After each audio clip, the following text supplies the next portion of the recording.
Missing and Murdered Inquiry wants a new task force to review cold cases. Amid tight timelines and delays, commissioners with the Missing and Murdered Indigenous Women and Girls Inquiry are recommending the creation of a national police task force that could review cold cases and reopen investigations.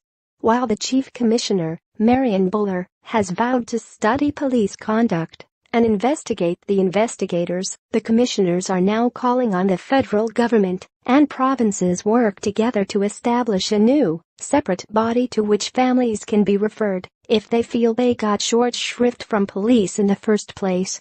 The inquiry has long warned family members not to expect a full reinvestigation of individual files or for the inquiry to assign blame for a failed investigation, prosecution, or search and rescue.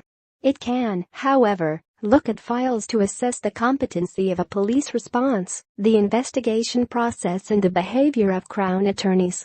While that might seem like a fine distinction, the inquiry is more concerned about identifying common pitfalls of Canadian policing rather than assign blame to individual officers for the outcome of a particular case. Some police forces are already in the midst of reviewing cases, including in Edmonton, where 190 unsolved homicides and 91 missing person cases dating back to 1938 are being re-examined to determine which ones involved Indigenous females. In the inquiry's interim report, released Wednesday, commissioners suggest a national task force could be best placed to work with families and survivors who are looking for answers that the inquiry can't provide within its mandate and constrained timeline. The final report is to be completed by November 1, 2018. The 2-year timeframe has long been a sticking point for the commissioners, with Buller suggesting the Liberal government will eventually be asked for an extension. Our short timelines will limit our ability to do in-depth analysis of data collected, the commissioners warned in the report. Staff time and human resources limit the amount of original research we can undertake, while the short timelines limit the number of expert reports we can commission. Commissioner of the National Inquiry into Missing and Murdered Indigenous Women and Girls Marion Buller says the inquiry will review the conduct of some police officers.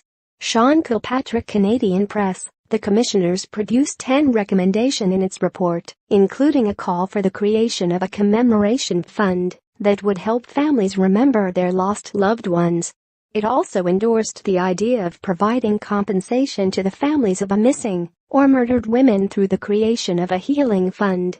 The commissioners said the federal government should immediately commit to increase financial support and counseling services for families and survivors. Commissioners also suggest the government should restore funding to the now defunct Aboriginal Healing Foundation, a not-for-profit organization that funded various initiatives to help address the legacy of physical and sexual abuse suffered by survivors of the Indian residential school system. Funding for the foundation ran out in 2014.